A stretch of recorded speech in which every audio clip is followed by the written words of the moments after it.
Hi everyone, welcome back to the channel and a new video on the Lemon Fiesta. We would like to actually get this one nipped up in this video. You know we don't like to drag it out, 30-part series. We want to do them and get them turned around to the best of our ability as quick as we possibly can. So Chris is in the paint booth prepping the bonnet. So we go in there in a minute. He's actually prepped a patch for us to see. So we go in there in a minute and have a look at that. Then we need to get this one up to the paint shop, get the paintwork done. And we're probably not really sure how we're going to do it yet, but I know that I need to investigate what's missing underneath this dashboard. You would have seen in a previous video, I actually went to a breaker's yard. They had a blown dash, so I took out all the vents that dashboard had in it anyway. So if we do need anything, fingers crossed we have got that. So let's not go on about it too much. Let's crack straight on with it today, get involved and try and get this done. Just before we do load it up, guys, obviously we need to bolt the bonnet back on it for safety, really, to get it there. It's going to need painting off the car, but Chris, you actually established something whilst dealing this bonnet, didn't you? Yes, it's a new bonnet. Yeah. And it's got no primer on it. They have not primed this bonnet. They have gone straight over the top of a brand new bonnet with the grey paint, which is not really advisable. No. And would that kind of explain why it was clogging up the DA disc last time? No, I think that's just poor quality lacquer probably, or base coat. But that's bad not to. Yeah, I mean, not to I think that colour grey probably has a black ground coat. Right. So they've just used the is it cathodic coating on the bonnet. That's not a primer, is it? That's just like corrosion resistant. So we're going to have to get corrosion resistant primer and put on that first. Before we prime it. Before we prime it. Right. Okie dokie.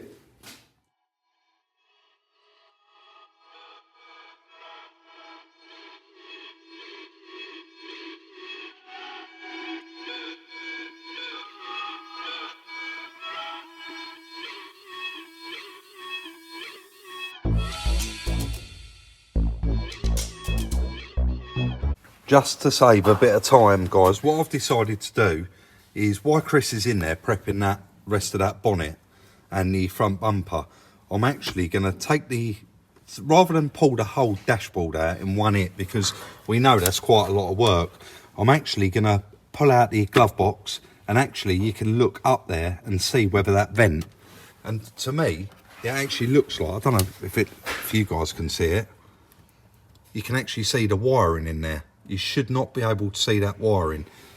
So I think I've just answered my own question there. I'm going to take it out and see if I can get this one in without taking the dash out. And the other side, I think, is going to be quite possible by removing the steering wheel and the clocks. You'll get easy access to that. And this will save a lot of time and a lot of work. So let's get this side out first and actually have a look to make sure we can get it in there, because you have got the passenger airbag up there as well, so that may make it a little bit difficult. But regardless, let's give it a go anyway. If we do have to take the dash out, all this has got to come out anyway.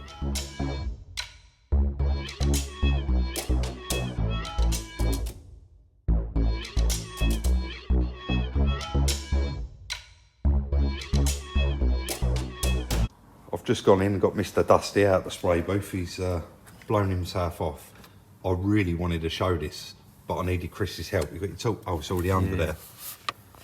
So guys, as you can see, Chris has put his torch behind there so that you can see the daylight. And do you know what we was just discussing? I actually went and got the blown dashboard, Chris. I went and got those vents off. Right, yeah. Do you remember I come back with a handful of screws? Yeah, tools. Someone's actually physically unscrewed them ducts. Yeah, it's mad, isn't it? What's that all about? Just to make it fitting it that little bit easier, I guess. But it's crazy, isn't it? Just, yeah. I'm gonna try. I know that I can get that side in through the clocks and the steering wheel removal, but this side, I don't know. I'm gonna remove the glove box and just give it a go. Yeah. Right, let's crack on. So I removed the bit there, guys, the little tray up the top here, moved the glove box down, and to be honest, I mean, we're quite lucky. These are just a skin. Everything else does stay bolted to the car. And I've checked and everything looks like it's bolted down correctly. Also, you can probably see up there, It has got passenger airbag in it. It's all plugged in. I've just started unbolting a few little bits. I'm just going to go through and remove that passenger airbag, and that is going to allow me, you can see I've taken a couple of bolts out, that is going to allow me access to get that back in there. You can feel where it goes, and you can see the holes where it bolts in. Probably better off showing through here. You can see I've pulled that down. It has got to go up over that little lip there, so I'm sure that we're going to be able to get it in there, no problem. So I'm going to remove that airbag and then try and get that in there. Guys, it was just too tight up in there to get in there, so I mean, as you can see now, I've removed the dashes out. I've got plenty of room here now to get that one in. I've been meticulously going through checking everything, and all the screws seem to be in there. They all seem to be in the right places. It is purely just these vents that are missing, and I'm just going to go around and double check everything after I've put them in as well. But yeah, so far so good. Let's continue on. So a fair bit of work there, guys, and wasn't easy having to just, luckily I didn't have to take the steering wheel off, take the dash completely out, but you can see both of those vents are in now, and if you look up inside there, you can see it just there, and then also right up the back there. So it was a bit of a pain to do. Let's just bend down here. You can see the other one in there as well now. So I'm just going to go around. I've got the majority of the top bolts all back in on the dash. It's just all of the lower bolts and all of the little clips to do. So I'm going to get on and do that, and then put this one all the way back together. Nothing going to stop us now. Quite a bit of work there, guys, but Chris, put your hair in front of that so we can see it blowing. Yeah. They're working perfect now, aren't they? Both of them. So job's a good one. Let's get this around the paint shop and get it finished. So a couple of days later, guys, and it's back. Unfortunately, I didn't, when he called me to go and do the paintwork, we was right in the middle of something else, wasn't we? So I didn't get to film it, but he has made such a lovely job of it. So bonnet, front bumper, bumpers in the back of Chris's car, all the way down this side. It looks nice. It does look nice, and that's really pronounced, isn't it now? So he's painted right down this whole side, the whole front end, quarter, the whole rear bumper's been done. He said it had like a nick here and a nick there and another one on the corner. So he just painted the whole thing. Down this side, I think the only thing we had was a tiny bit, a little scuff there that we knew would polish out, and a little chin on the edge of this door. But he gave us a little tiny pot to touch it up. That's only sticky, that is, Chris. Yeah, it needs a bit of thinners on it. This wing here, he said, was a beautiful match, but because he's painted all that, he's rolled it into the top of the wing as well. So looks nice, doesn't it? It does look nice. I've just got to run out on an errand, and Chris is actually, you're going to start on this, aren't you? Yeah, can he's had the bonnet off to paint it, because he's painted inside. So that's all going to want straightening up again, isn't it? So I think it's ready to put the headlights in. Yeah. And move on from there. We lined everything up before this went, didn't we? Yeah. The only thing was, we didn't line it up with the repaired lugs, headlight lugs. We said, but we you haven't got to show it, but we centered that cross. Those bolts we did, the front yeah. panel where it bolts to that, so we got loads of adjustment there if there was. So this should be quite straightforward. I've done the air ducts already, haven't I? So should be. A couple of hours work to get that front. Right, I'm going to leave you to it, mate, and I'm going to run and have a look at that other car. Yep. I'll see you shortly. I'll set the time lapse up. All right, mate.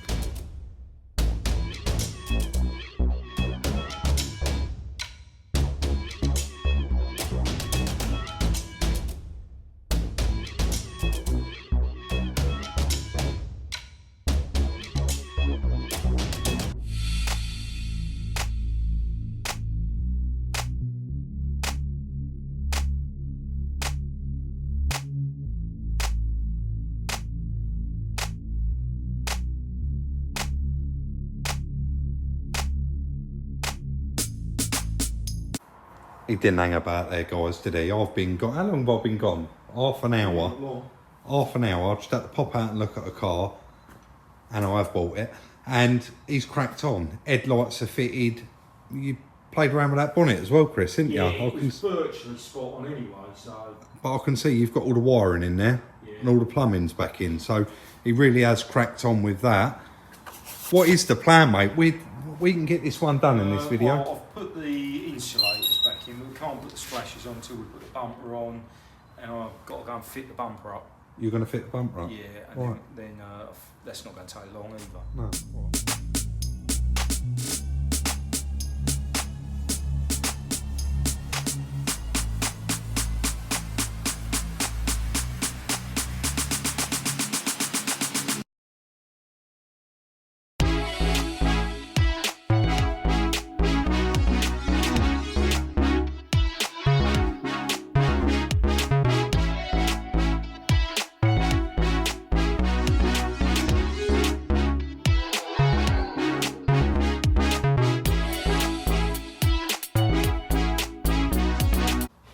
As usual, absolutely zero hanging about there by Chris. I'm not sure what he had for his breakfast this morning, but that is all back together now. This ready to go on, Chris? I think so, mate, yeah. So we're going to lift this in place. And guys, you know, it's not something we normally do, but there's a little bit of a sneak peek there for you. Not going to tell you what all that is, but we've got some bits there. Expensive. It was expensive, but we got some bits there for some stuff. Right, let's get this fitted up then, mate.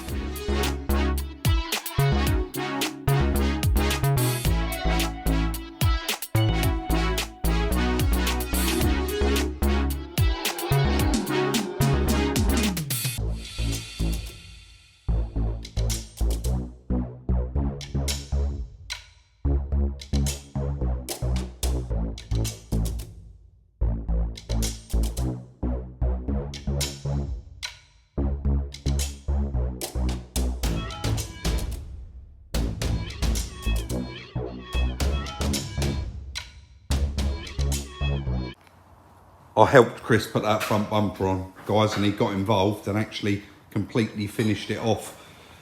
All the wheel arch liners are in. I know about these tyres. We are going to have 4 nice new tyres put on it. A 19 reg car, you're going to want them to match anyway.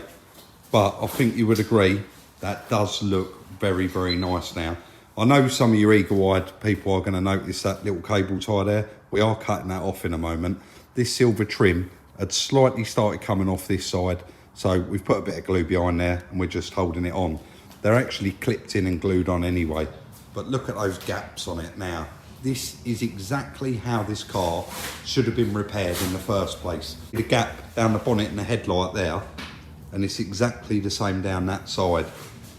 It has come together very, very nicely, this now, hasn't it? Yes. As soon as it was straight, everything just sort of, I'm going to say that saying, to get plopped into place. Yeah, that's right. That's how it should do. It's how it should do. Now, when you open the bonnet, it just goes click and pops straight up, doesn't it? And it all sits down nice, and that is how you want it. So we're going to move on now, and that is the final bit of the outside is actually this wing mirror and the door panel inside. If you guys can notice that in the window, you probably can. It looks really dirty, and you can see where I wiped it there. That's actually the dust from the passenger airbag. It's never been cleaned out of the window, so we're going to get it down off of the ramp and actually finish this one off. But it has been a nice quick turnaround, and it really, really wasn't spiteful on the parts. At some point in this video, we will tell you actually how much this all cost, won't we? Yeah, it will be finished. So let's get it down and have a go at that passenger side door.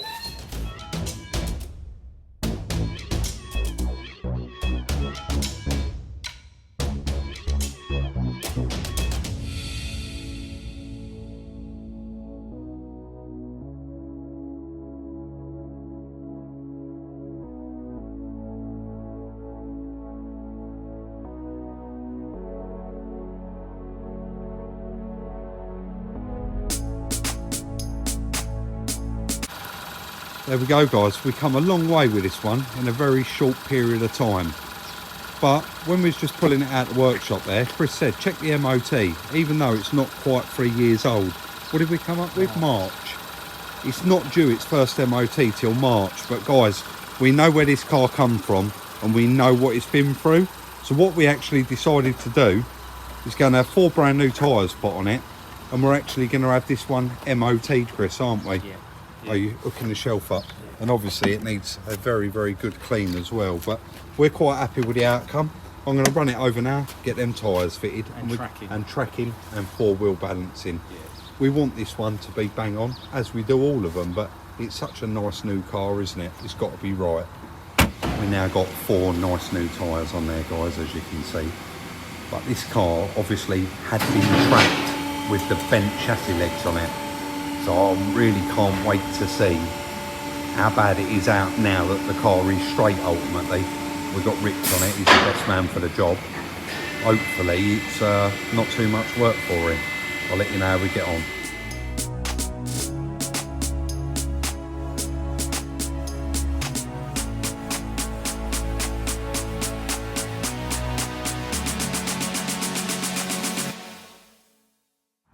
Guys, that went really, really well. I've popped out for a couple of hours. Seem to have nipped this one in the bud. So we've got 4 nice new mid-range tyres all the way around it. Add it on the laser tracking. It's absolutely perfect now. All green all the way around. I've said before, I don't understand it all, but it all come out perfect.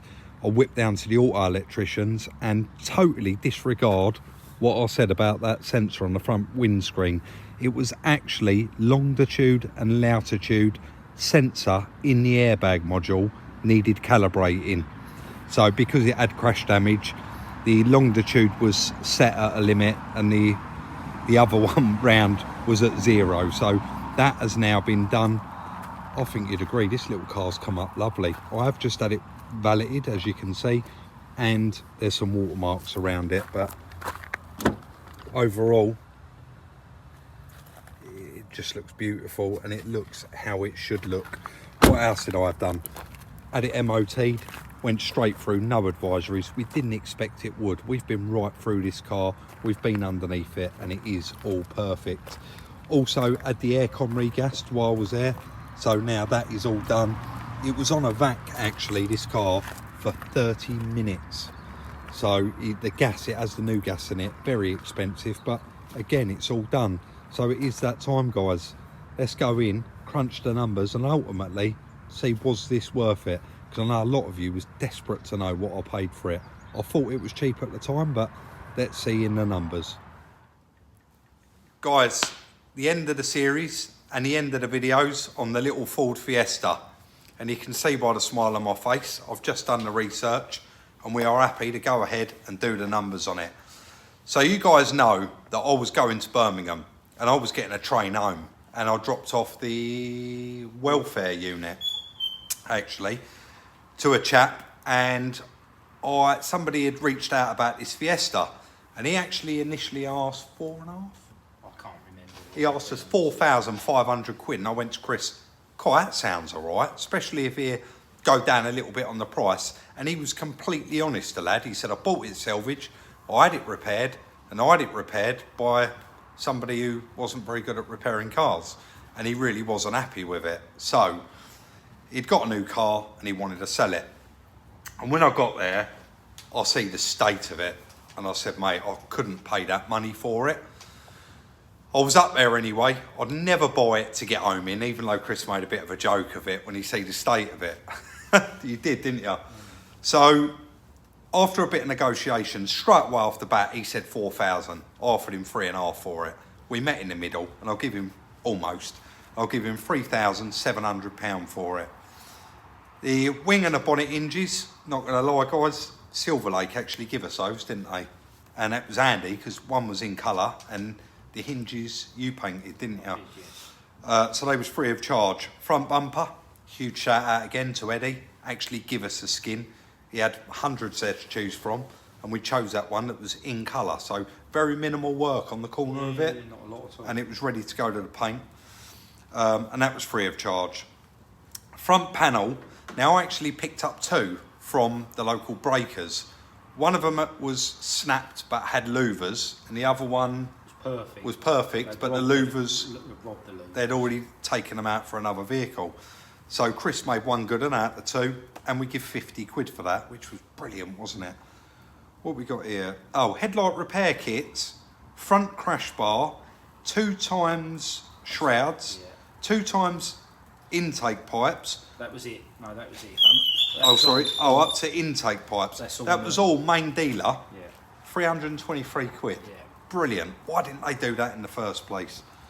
Bonnet pad, you know, so the sound deadening pad that goes underneath, had actually been eaten by mice. Looked like it, didn't it? Yeah. I got one from Sheppey Salvage for a tenner. Paint, again, Chris done all the prep work. The painter did the paint, 500 quid. MOT I've just had done was £40. Aircon gas, it's got the expensive stuff in it, but it does only hold like half the amount of a normal car where it's so small, so they charged me £60. Tracking was £30, tyres were 220, which is good for mid-range for 4 tyres. Wash I just had done was £20, and calibration for the, whatever that light was £60. So guys, we got a total of £5,013.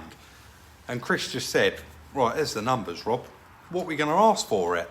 And I said, mate, honestly, ain't even looked, but we know that the last one we sold way too cheap. Way too cheap. And, well, at the time, we earned really good money out of it. We're not complaining. But I said to Chris, I'm going to do some proper research. The cheapest one that we could just find, the exact same spec and model as that car, had done 100, and it was 10.5 grand. These cars are all 12 to 14,000. Every single one we just looked at. In fact, I don't even think there was one for 12. They was like 12 and a half. To 14 grand. So we've actually decided that is still going to be a proper bargain for someone, because they're going to say 4 to 5 grand. We're going to ask 8,000 quid for that car, giving us a pre-tax profit, which is brilliant, of £3,000 for not a lot of work, nearly 3,000, all minus 13. And do you know what, guys? I'm not even going to go through the usual snag process in it either, because I drove it home over 100 miles, haven't I? Yes, I've just driven it round. So what I will do is I'm going to take it home tonight, and I'll use it for the rest of the week. Yeah. And guys, quite a lot of you, you're not been giving me a hard time, but you do say, Rob, please, we really wish you'd give us a little bit of notice for Instagram. I know quite a lot of you get disappointed that you missed it. So what I'm actually going to do is we're not going to set an exact time, but on Saturday, after lunch, that car will be advertised on Instagram, and the first person to show interest, send me their number with £8,000, is going to drive home in that little car.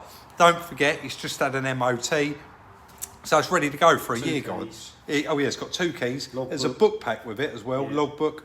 I don't know if there's a service book in that book pack, but 20,000 miles it's on. it is 20,000 mile. Guys, I'll even do a little bit of research in now, and if we can't find a service for that, we'll chuck an oil and filter through it and an air filter, so it will be ready to go. So that is going to be the end of today's video. As usual, if you did enjoy it, please do hit that thumbs up. Drop your thoughts and your comments in the comment section down below. Don't forget, of course, to follow us if you're interested in one of these cars, or you'd like to sell us one. Instagram at Salvage Rebuilds. Like, subscribe and share, and we'll see you all very, very soon in the next one.